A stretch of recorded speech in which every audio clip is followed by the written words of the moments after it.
ॐ त्र्यम्बकं यजामहे सुगन्धिं पुष्टिवर्धनम् उर्वारुकमिव बन्धनान् मृत्योर्मुक्षीयमामृतात्।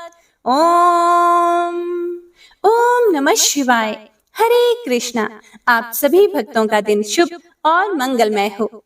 हे प्रिय भक्तों, आज हरियाली तीज है, तो हमारे चैनल पर हरियाली तीज की कथा पोस्ट कर दी गई है। आप सभी भक्तों से विनम्र निवेदन है कि इस कथा को भी जरूर सुनिएगा और भगवान भोलेनाथ और माता पार्वती का आशीर्वाद प्राप्त कीजिएगा। तो आइए सुनते हैं आज की महत्तमय कथा। सबसे पहले सुनते हैं, सावन में तुलसी को जल देते समय कौन से भी शब्द बोलने चाहिए जिससे सभी मनोकामनाएं पूर्ण हो जाती हैं।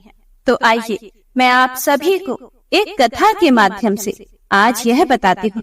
पिछले वीडियो में हमने आपको तुलसी को जल देने के महत्व की कथा सुनाई थी। यह उसका दूसरा भाग है। अगर आपने पिछला अध्याय नहीं सुना है तो इस अध्याय के बाद जरूर सुन लीजिएगा। तो आइए आज की इस वीडियो में हम जानते हैं कि सावन में तुलसी को जल देते समय वह कौन से 3 शब्द हैं जिन्हें बोलने से सारी मनोकामनाएं पूर्ण हो जाती हैं। हे प्रिय भक्तों, एक बार की बात है जब भगवान भोलेनाथ और माता पार्वती जी कैलाश पर्वत पर बैठे हुए थे, तब माता पार्वती जी ने त्रिकालदर्शी भगवान भोलेनाथ जी से तुलसी को जल देने का महत्व पूछा। तब भगवान भोलेनाथ जी ने माता पार्वती को तुलसी में जल देने का महत्व कह सुनाया। अब माता पार्वती भगवान भोलेनाथ जी से कहती है कि हे स्वामी, आपने मुझे तुलसी को जल देने का महत्व तो बता दिया है, किंतु अब मेरे मन में यह जानने की जिज्ञासा हो रही है कि तुलसी को जल कैसे देना चाहिए। तुलसी को जल देने की सर्वोत्तम विधि कौन सी है तथा तुलसी को जल देते समय कौन से शब्दों का उच्चारण करना चाहिए। कृपया आप मेरे इन सभी प्रश्नों का उत्तर दीजिए, जिससे मैं प्रातः काल आपकी तरह ही रोज तुलसी जी को जल अर्पित कर सकूं। तब भगवान भोलेनाथ देवी पार्वती से कहते हैं, हे प्रिय, जिस प्रकार से मैंने आपको तुलसी का महत्व सुनाया है, उसी प्रकार से तुलसी को जल देते समय बोले जाने वाले मंत्र का भी बड़ा महत्व है। यह मंत्र केवल 3 शब्दों का है, किंतु इसका प्रभाव बहुत कल्याणकारी है। हे प्रिय, जो भी मनुष्य नित्य जल देते समय अपने मुख से केवल वह 3 शब्द बोल देता है, तो वह साक्षात लक्ष्मी जी का अपने घर में आवाहन कर लेता है। स्वयं माता लक्ष्मी उसके घर में प्रवेश करती है। उसकी दरिद्रता समाप्त हो जाती है। उसे धन धान्य की कभी भी कोई कमी नहीं होती। हे देवी पार्वती, मैं आपको वह मंत्र बताने से पहले मुझे आपको तुलसी के इस मंत्र का महात्म्य सुनाना होगा। देवी पार्वती इस महात्म्य को सुन लेने मात्र से ही समस्त मनुष्य के समस्त पाप नष्ट हो जाते हैं। इसके साथ ही उस मनुष्य को 100 वर्षों तक तुलसी को जल देने का पुण्य प्राप्त हो जाता है। इसीलिए हे देवी पार्वती, आप इस कथा को ध्यान से पूरा अवश्य सुनना। फिर माता पार्वती कहती हैं कि हे प्रभु, मैं इस कथा को पूरा अवश्य सुनूंगी। कृपया आप मुझे तुलसी के मंत्र का महात्म्य सुनाइए। तब भगवान भोलेनाथ कहते हैं कि हे देवी पार्वती, भरतगंज नाम के गढ़ के पास एक अत्यंत शोभायमान नगरी थी। उस नगरी में सुखदेव नाम का एक खोटी बुद्धि का ब्राह्मण रहता था। वह ब्राह्मण के नाम पर कलंक था। पापियों का तो वह शिरोमणि था। उसका जन्म एक ऐसे ब्राह्मण परिवार में हुआ था जो पाप कर्म करने वाला था। उन्हें शास्त्र ज्ञान का किंचित मात्र भी अध्ययन नहीं था। वह जन्म से तो ब्राह्मण था, किंतु कर्म से वह अत्यंत दुराचारी था। ब्राह्मण होने के बावजूद भी ना तो वह पूजा पाठ किया करता था और ना ही ध्यान किया करता था, ना ही जप, ना होम, ना ही अतिथियों का सत्कार किया करता था। उसने अपने पूरे जीवन में कभी भी द्वार पर आए हुए अतिथियों को कोई दान नहीं दिया। उन्हें क्रूरता पूर्वक भगा दिया करता था। वह ब्राह्मण स्त्री लंपट था। उसे स्त्रियों का मोह था। स्त्री लंपट होने के कारण वह सदैव ही पराई स्त्रियों में आसक्त रहता था। उसे मदिरा पान करने की भी बहुत बुरी आदत थी। इतना ही नहीं, साथ ही वह मांस भी खाया करता था। वह दिन में खेत में काम करता था और उससे जो भी पैसे मिलते थे उससे वह अपनी जीविका चलाया करता था और रात्रि में वह वैश्याओं के साथ गमन किया करता था। इस प्रकार उस ब्राह्मण ने अनेक वर्षों तक अपना जीवन व्यतीत किया। एक दिन वह दुर्बुद्धि सुखदेव जब खेत में काम करने के लिए जा रहा था, तब उसे रास्ते में एक काल रूपधारी काले सर्प ने उस ब्राह्मण को काट लिया। उस सांप के काटने से उसी समय सुखदेव की मृत्यु हो गई। उस ब्राह्मण सुखदेव की मृत्यु के बाद यमराज के दूत उसे लेने के लिए उस स्थान पर प्रकट हुए और उसे उठाकर यमलोक ले जाने लगे। तब वह यमदूत उसे रास्ते में ले जा रहे थे। तब रास्ते में वह ब्राह्मण उन यमदूतों के सामने बहुत विलाप करने लगा और कहने लगा, हे दूतों, मुझे कहाँ ले जा रहे हो? मुझे छोड़ दो, मेरे प्राण बख्श दो। किंतु यमदूत उसे यह कहते हुए ले जाने लगे, अरे दुष्ट ब्राह्मण, तेरे पाप कर्मों के कारण तुझे सांप ने काट लिया है। अब यमराज जी अवश्य ही तुझे घोर नरक में डलवा देंगे। फिर यम के दूत उस ब्राह्मण को लेकर यमलोक पहुंचते हैं और यमराज के सामने खड़े हो जाते हैं। तब चित्रगुप्त उस ब्राह्मण का लेखा जोखा निकालते हैं और चित्रगुप्त यमराज से कहते हैं, हे धर्मराज, इस ब्राह्मण ने बचपन से लेकर मृत्यु तक पाप ही पाप किए हैं। इसने कभी भी कोई पुण्य का काम नहीं किया। हे प्रिय भक्तों, जब यमराज जी ने चित्रगुप्त की बात सुनी, तब यमराज अपने दूतों से कहते हैं, हे दूतों, इस घोर पाप करने वाले ब्राह्मण को उठाकर ले जाओ और इसे नरक में डाल दो। फिर यमराज के उन दूतों ने उस ब्राह्मण को ले जाकर के नरक की भयंकर अग्नि में धकेल दिया। वह ब्राह्मण अनेक वर्षों तक नरक में अपनी सजा को भुगतता रहा। जब उसकी सजा पूर्ण हो जाती है तो उसे एक ब्राह्मण का कुल छोड़कर उसे दूसरे जन्म में एक बैल का शरीर मिलता है। बैल का जन्म पाकर वह बोझ उठाने का काम करने लगता है। उसका मालिक उससे दिन रात काम करवाने लगा। फिर जब उस बैल की शक्ति कम हुई तो उसके मालिक ने उसे एक लंगड़े आदमी को बेच दिया। उस लंगड़े आदमी ने उस बैल को खुद का बोझ उठाने के लिए उपयोग किया। वह उसकी पीठ पर बैठकर घूमा करता था। इस प्रकार से उस बैल ने 8 वर्ष तक उस लंगड़े आदमी का बोझ उठाया। फिर एक दिन वह लंगड़ा आदमी उस बैल की पीठ पर बैठकर किसी ऊंचे पर्वत पर जाने लगता है। उस पर्वत पर बहुत देर तक जब वह बूढ़ा बैल चढ़ा तो पर्वत पर चढ़ने के कारण वह बैल बहुत थक गया था। उसकी शक्ति क्षीण हो गई थी और कुछ समय के बाद वह बैल मूर्छित होकर जमीन पर गिर पड़ा और अंतिम सांसें लेने लगा। अब जब वहां खड़े लोगों ने उस बैल को इस अवस्था में देखा तो वहां पर खड़े लोगों को उस बैल पर बड़ी दया आई और वे उसके मुख में पानी डालने लगे। फिर उन लोगों में एक पुण्यात्मा व्यक्ति भी था। उसने उस बैल का कल्याण करने के लिए अपना पुण्य उस बैल को दे दिया। जब उस आदमी को ऐसा करते सभी ने देखा तो उसे देखकर अन्य लोगों ने भी अपना अपना पुण्य याद करके कुछ पुण्य उस बैल को दे दिया ताकि उसे मुक्ति मिल सके। तब उसी भीड़ में एक वैश्या भी खड़ी हुई थी। सभी लोग अपना पुण्य उस बैल को दे रहे थे। यह देखकर उस वैश्या ने भी अपना एक छोटा सा पुण्य उस बैल को दे दिया। कुछ देर बाद उस बैल की मृत्यु हो जाती है। अब जैसे उस बैल की मृत्यु होती है तो तुरंत ही उस स्थान पर यमराज के दूत आ जाते हैं और उस बैल के शरीर से उस ब्राह्मण की आत्मा को निकालकर यमलोक ले जाते हैं। यमलोक ले जाने पर उसे यमराज के सामने खड़ा किया जाता है और फिर चित्रगुप्त उसका लेखा जोखा देखते हैं। जब चित्रगुप्त उस ब्राह्मण का लेखा जोखा देखते हैं तो वह आश्चर्य में पड़ जाते हैं, क्योंकि उस वैश्या के द्वारा उस बैल को दिया हुआ पुण्य बहुत बड़ा था।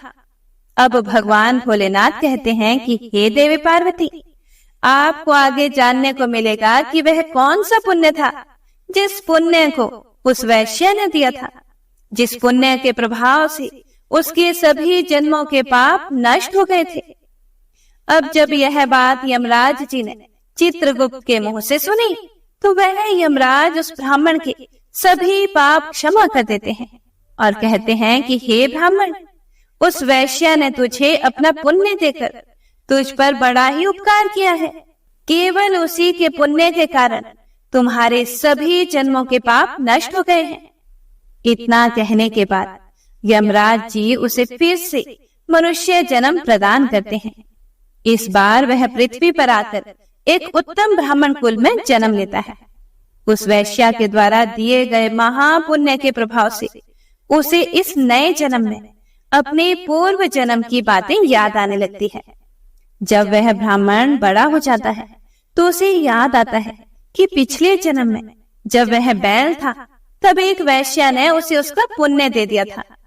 इसीलिए उसके मन में उस वैश्या के बारे में जानने की बड़ी इच्छा होती है और उस महापुण्य के बारे में जानने के लिए, उस वैश्या का पता लगाने के लिए वह ब्राह्मण उसे ढूंढते ढूंढते उसके नगर में चला जाता है जहां पर वह रहा करती थी। परंतु हे प्रिय भक्तों, अब वह वैश्या बूढ़ी हो चुकी थी। फिर जब उसे वह वैश्या मिल जाती है तो वह उसके सामने जाकर उसे बार बार प्रणाम करता है और उस वैश्या का धन्यवाद करने लगता है। वह वैश्या कहने लगती है कि हे ब्राह्मण, आप कौन हैं और किस कारणवश से आप मुझ वैश्या को धन्यवाद कर रहे हैं? मैं एक तुच्छ वैश्या हूँ। मैंने आपका कौन सा कार्य किया है जो आप मुझे नमस्कार कर रहे हैं? तब वह ब्राह्मण कहता है, हे माता, जब आप जवान थी तब आपने कुछ लोगों के साथ मिलकर मुझे अपना पुण्य प्रदान किया था। मैं वही बैल हूँ। आपके दिए हुए उस पुण्य के कारण मैं बैल की योनि से मुक्त हो गया हूँ। मुझे अपने पाप कर्मों के कारण मुझे पिछले जन्म में बैल का जन्म मिला था। जब मैं उस पर्वत पर मर रहा था तो आपने मुझे अपना पुण्य दिया था। आपके पुण्य के प्रभाव से ही आज मुझे फिर से मनुष्य जन्म मिला है। आपके द्वारा दिए गए उसी पुण्य के कारण मुझे अपने पूर्व जन्म की सारी बातें याद हैं। किंतु हे माते, मैं आज यहाँ पर यह जानने के लिए आया हूँ कि आपने मुझे उस समय अपना कौन सा पुण्य दिया था जिस कारण से मेरे सभी जन्मों के पाप नष्ट हो गए हैं। और हे माते, मैं उस पुण्य के बारे में जानना चाहता हूँ। तब उस वैश्य ने कहा, हे ब्राह्मण श्रेष्ठ, मैंने तो अपने जीवन में कोई भी पुण्य के काम नहीं किए हैं, किंतु मेरे घर में एक तोता है जो पिंजरे में रहकर हमेशा कुछ न कुछ बोलता रहता है, जिसे सुनकर मेरा मन अंतःकरण से पवित्र हो गया है। उसी तोते के द्वारा बोले गए मंत्र का पुण्य मैंने तुम्हें दान में दिया था। अब वह वैश्या और वह ब्राह्मण उस तोते के पास जाते हैं और उस तोते से पूछने लगते हैं कि हे प्यारे तोते, तुम कौन सा मंत्र बोलते रहते हो? तुम्हारे बोले गए मंत्रों के कारण ही आज मेरे जीवन का उद्धार हुआ है। यह मंत्र तुम्हें किसने सिखाया और इस मंत्र का क्या अर्थ होता है? तब उस तोते ने अपने पूर्व जन्म का वृतांत सुनाना आरंभ किया। वह तोता कहने लगा, हे ब्राह्मण श्रेष्ठ, पिछले जन्म में मैं एक ब्राह्मण था। मैं अपने ज्ञान के अहंकार में अंधा हो चुका था। मैंने कभी भी गुरुजनों का आदर नहीं किया, सदैव ही उनका अपमान किया। मुझे अपने ज्ञान पर इतना अधिक घमंड हो गया था जिस कारण से मेरा क्रोध बहुत अधिक बढ़ गया था और मैं सभी से द्वेष करने लगा था। अन्य मनुष्यों को तो मैं तुच्छ समझने लगा था। मैं इतना नीच बन गया था कि विद्वानों का भरी सभा में अपमान करने लगा था। फिर कालांतर में मेरी मृत्यु हो गई और मुझे यमलोक ले जाया गया। पूज्य जनों और गुरुजनों का अपमान करने के कारण मुझे तोते के कुल में डाल दिया गया और मेरा जन्म एक तोते के रूप में हो गया। मेरे पाप कर्मों के कारण छोटी अवस्था में ही मेरे अपने माता पिता का मुझसे वियोग हो गया। फिर एक दिन मैं पेड़ की डाल पर बैठा रो रहा था, तो उसी स्थान से कुछ मुनिजन जा रहे थे। उन्होंने मेरी दयनीय पुकार सुनी, तो वह सभी मुनि मुझे लेकर अपने आश्रम में चले गए। वहां उस आश्रम पर उन्होंने मुझे एक सुंदर पिंजरे में रखा और मेरा अच्छी तरह से ख्याल रखा। वे मुझे नित्य भोजन दिया करते थे और वह मुझे नित्य पढ़ाते थे। उस स्थान पर व्यासी मुनि, उनके स्त्रियां और बालक सभी नित्य तुलसी के पौधे को जल देते थे और तुलसी के सामने एक मंत्र का जाप करते थे। उन्हीं के मुख से बार बार उस मंत्र को सुनकर मैंने उसे रट लिया और तभी से मैं उस मंत्र को जान गया और वही मंत्र मैं दिन रात बोलता रहता हूँ। उस मंत्र के प्रभाव से मेरी मृत्यु अभी तक नहीं हुई है। मेरी आयु 100 वर्ष की हो चुकी है। मैं इतने वर्षों तक जीवित रहा। इसी बीच एक रात को एक चोर उस स्थान पर आ गया और उसने मुझे वहां से चुरा लिया और फिर इस वैश्या ने मुझे उस चोर से खरीद लिया। इस वैश्या के घर पर आने के बाद भी मैं उस मंत्र को बोलता रहता हूँ, जिसे सुनकर इस वैश्या का मन भी पवित्र हो गया और इसने वैश्या का काम करना छोड़कर यह वैश्या भगवान श्री हरि विष्णु की भक्ति करने लगी। उसी मंत्र के प्रभाव से मेरे पूर्व जन्मों के सभी पाप नष्ट हो गए हैं और उसी मंत्र के प्रभाव से इस वैश्या का भी अंतःमन पवित्र हो गया है। हे ब्राह्मण देवता, उसी मंत्र के पुण्य से आप भी पाप मुक्त हो गए हैं। अब भगवान भोलेनाथ कहते हैं कि हे देवी पार्वती, इस प्रकार से तोते ने उस ब्राह्मण को और उस वैश्या को सारा वृतांत कह सुनाया, जिसे सुनकर वह ब्राह्मण और वैश्या दोनों ही अत्यंत प्रसन्न हुए और फिर वे दोनों ही नित्य तुलसी को जल देकर उस मंत्र का जाप करने लगे। फिर वह तोता, वैश्या और वह ब्राह्मण तीनों उस मंत्र के प्रभाव से दिव्य विमानों में बैठकर विष्णु लोक को चले गए। हे प्रिय भक्तों, अब भगवान भोलेनाथ कहते हैं, हे देवी पार्वती, सुनो, केवल तुलसी के इस मंत्र के प्रभाव से उस तोते के साथ साथ उस वैश्या के और उस ब्राह्मण के सभी पाप नष्ट हो गए। इसीलिए प्रत्येक मनुष्य को प्रतिदिन तुलसी को जल देते समय इस एक मंत्र का उच्चारण अवश्य करना चाहिए। हे देवी पार्वती, वह मंत्र कुछ इस प्रकार से है, इसे तुम ध्यान से सुनो। ओम वृंदावन स्वाहा। भगवान भोलेनाथ कहते हैं कि हे देवी, जो भी स्त्री नित्य तुलसी के सामने इस मंत्र का उच्चारण करती है वह सौभाग्यशाली बन जाती है, और जो भी पुरुष तुलसी के सामने इस मंत्र का उच्चारण करता है उसे अक्षय धन की प्राप्ति होती है। जिस घर के सामने प्रतिदिन तुलसी की पूजा की जाती है उस घर में साक्षात लक्ष्मी का वास हो जाता है। माता तुलसी का यह मंत्र राजकल्पतरु है। यह समस्त फलों को प्रदान करने वाला है। इसीलिए जो भी मनुष्य तुलसी को जल देते समय तुलसी के सामने इस मंत्र का उच्चारण करता है उसे संपूर्ण सिद्धियां प्राप्त हो जाती हैं। मुख्य रूप से स्त्रियों को तुलसी में जल देते समय ध्यान रखना चाहिए कि स्त्रियों को सदैव ही स्नान करके अपने बाल बांधकर मांग में सिंदूर भरकर प्रतिदिन तुलसी को जल देना चाहिए। और मैंने जो मंत्र अभी आपको बताया है इस मंत्र का उच्चारण करना चाहिए। रोज तुलसी के पौधे की परिक्रमा करनी चाहिए, इससे सभी दोष नष्ट हो जाते हैं। प्रतिदिन शाम के समय तुलसी के पास दीपक जलाना चाहिए और तुलसी के पास बैठकर भगवान विष्णु की आराधना करनी चाहिए। तुलसी के पास दीपक जलाने से प्रत्येक मनुष्य को धन धान्य की प्राप्ति होती है। उसे हजारों अमृत के घड़ों से नहलाने पर भी श्री हरि को उतनी तृप्ति नहीं होती जितनी वे मनुष्यों के द्वारा तुलसी का एक पत्ता चढ़ाने से प्राप्त करते हैं। 1000 गाय के दान से मानव को जो फल प्राप्त होता है वही फल तुलसी पत्र के दान से प्राप्त कर लेता है।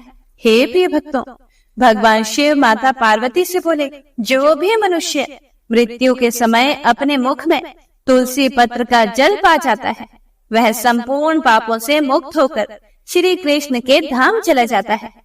अब भगवान भोलेनाथ कहते हैं कि हे देवी, पूर्णिमा, अमावस्या, द्वादशी और सूर्य संक्रांति के दिन मध्याह्न काल, रात्रि और अशौच के समय तेल लगाकर बिना स्नान किए अथवा बिना हाथ पैर धोए रात्रि के वस्त्र पहनकर जो मनुष्य तुलसी के पत्र को तोड़ता है, उसे महापाप लगता है।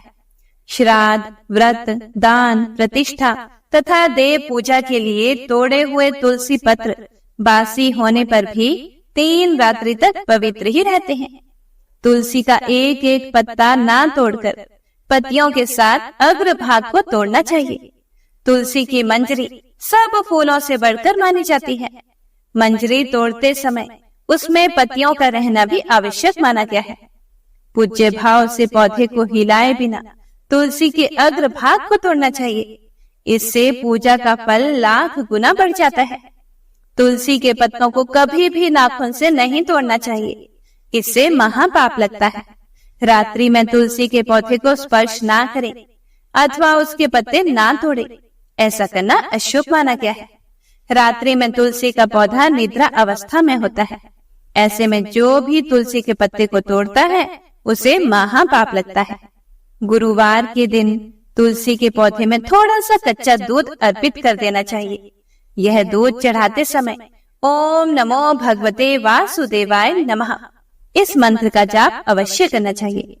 तुलसी के पौधे के पास शालिग्राम रखें और उस पर तिल चढ़ाकर पूजा में तुलसी और शालिग्राम को दूध में भीगी हल्दी का तिलक अवश्य लगाएं। शालिग्राम पर तुलसी पत्र रखकर चंदन लगाना चाहिए। अगर कोई महिला मासिक धर्म से पीड़ित है तो वह तुलसी की पूजा ना करें। मासिक धर्म के दौरान तुलसी को स्पर्श करने से घोर पाप लगता है। इससे स्त्री की दुर्गति होती है। अब भगवान भोलेनाथ कहते हैं कि हे देवी पार्वती, यही वे शब्द हैं जिन्हें प्रत्येक मनुष्य को तुलसी में जल अर्पित करते समय बोलना चाहिए।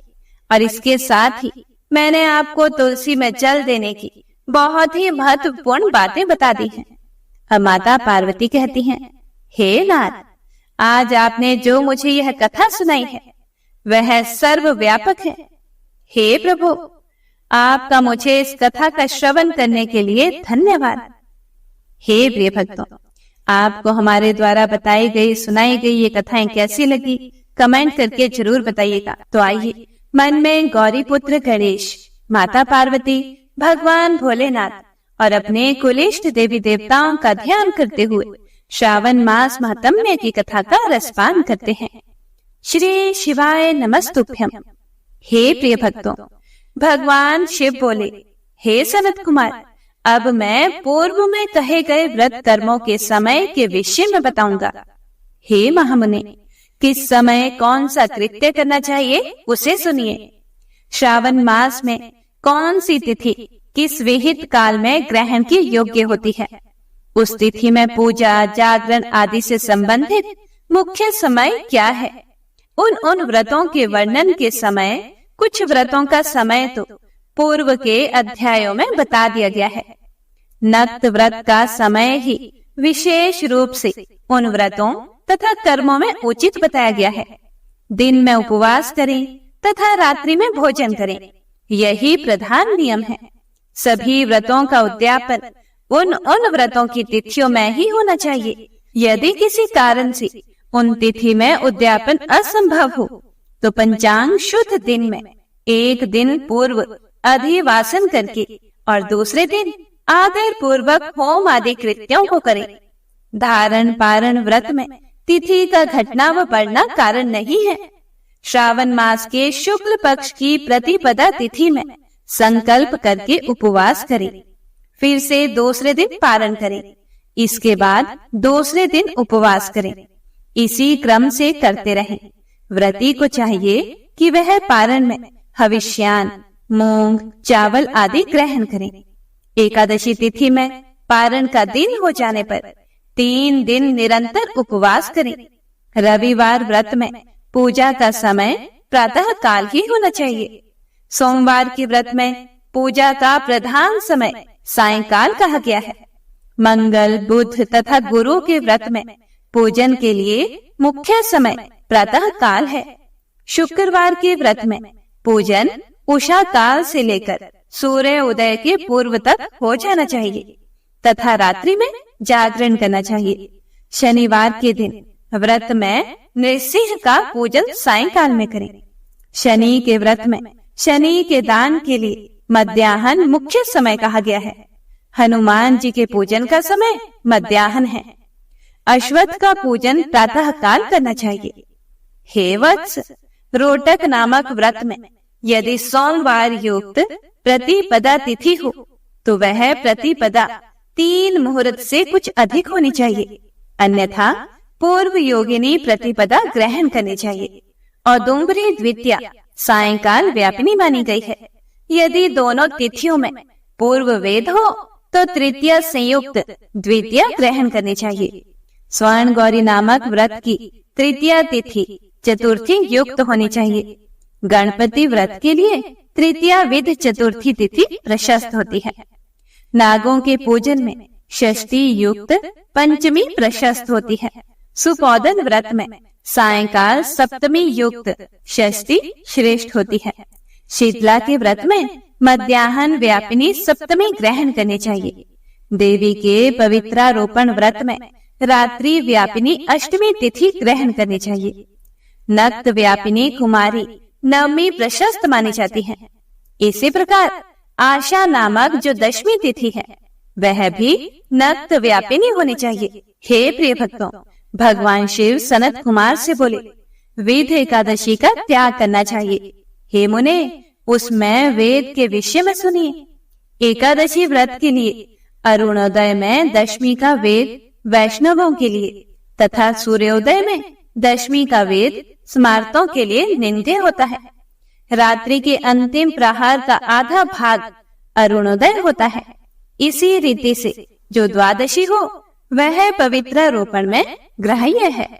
कामदेव के व्रत में त्रयोदशी तिथि रात्रि व्यापिनी होनी चाहिए।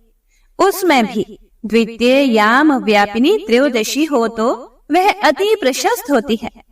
शिव जी के पवित्रारोपण व्रत में रात्रि व्यापिनी चतुर्दशी होनी चाहिए। उसमें भी जो चतुर्दशी अर्ध रात्रि व्यापिनी होती है वह अति श्रेष्ठ होती है। उपाकर्म तथा उत्सर्जन कृत्य के लिए पूर्णिमा तिथि अथवा श्रवण नक्षत्र होने चाहिए।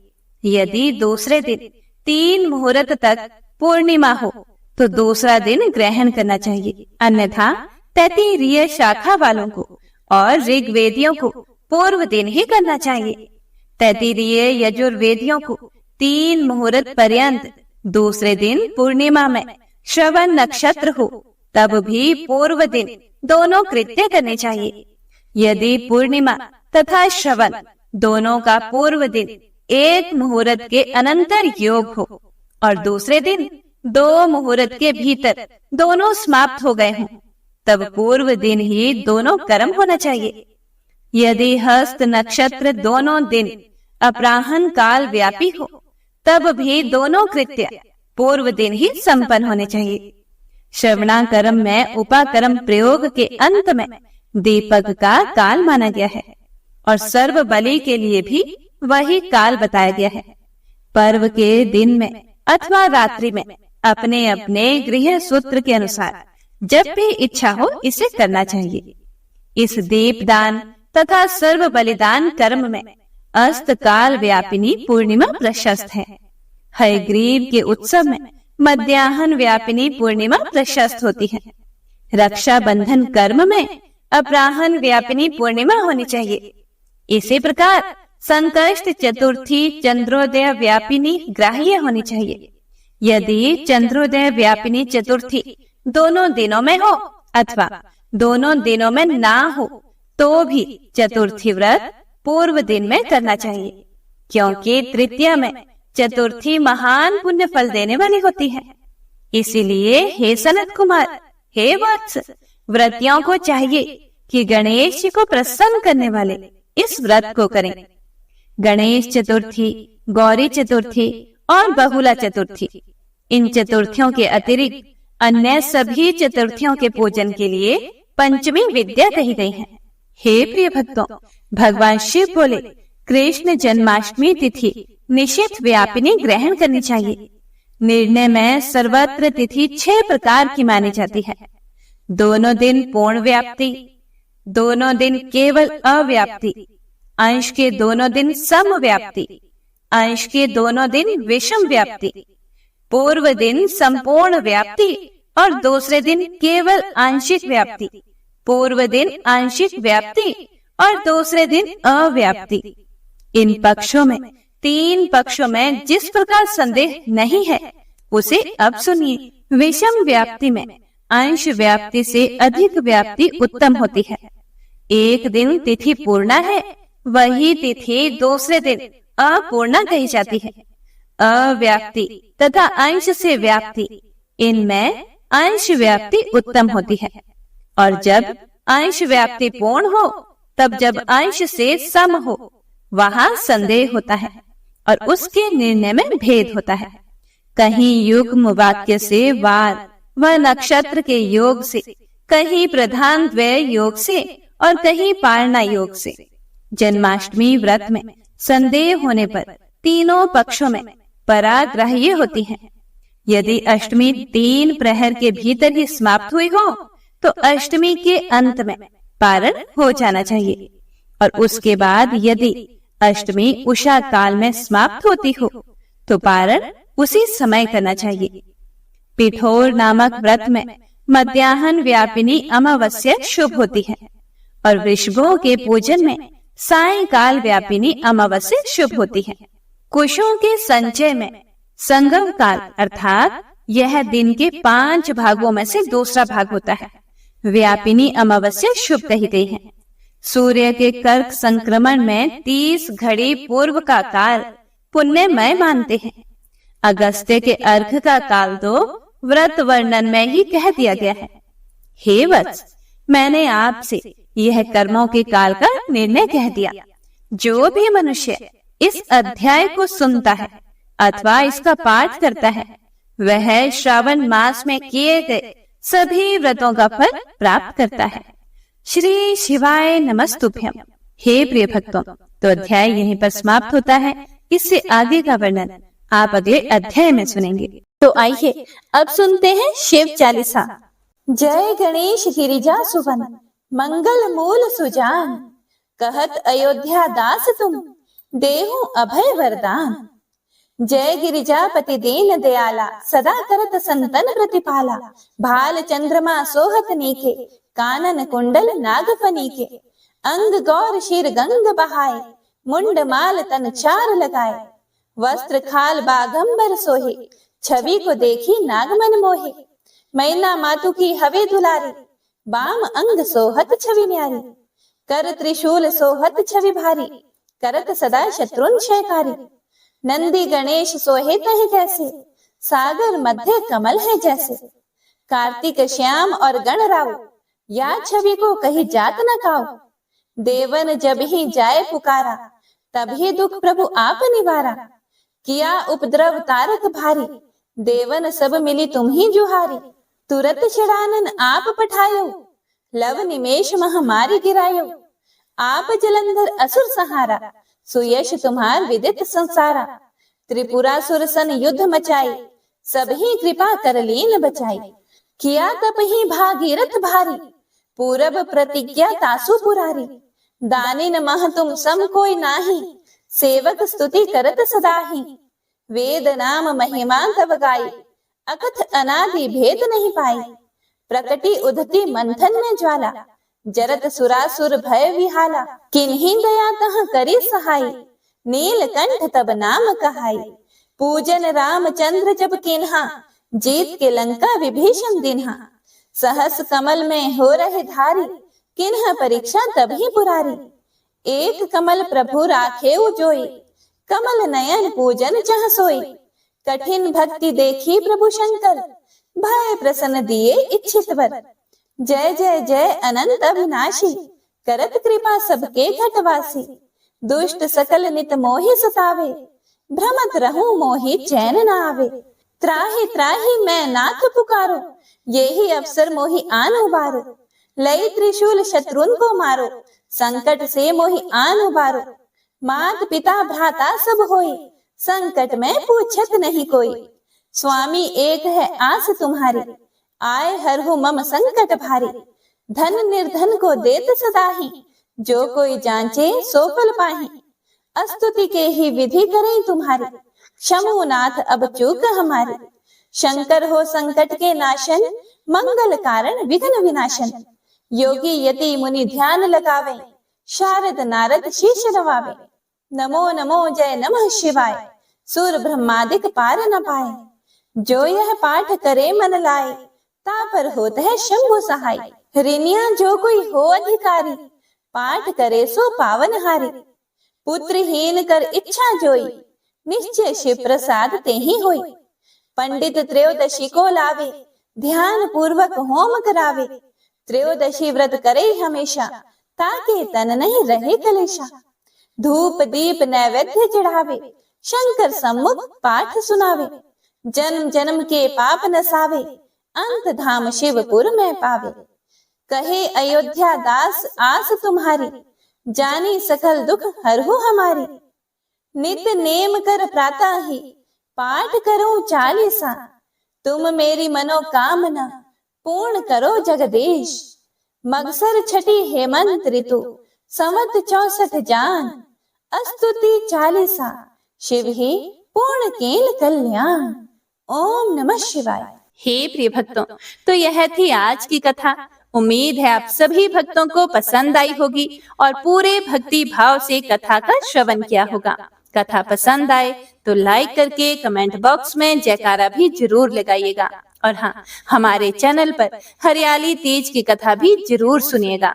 तो एक बार सभी भक्तजन प्रेम से बोलिए हर हर महादेव, हरे कृष्णा।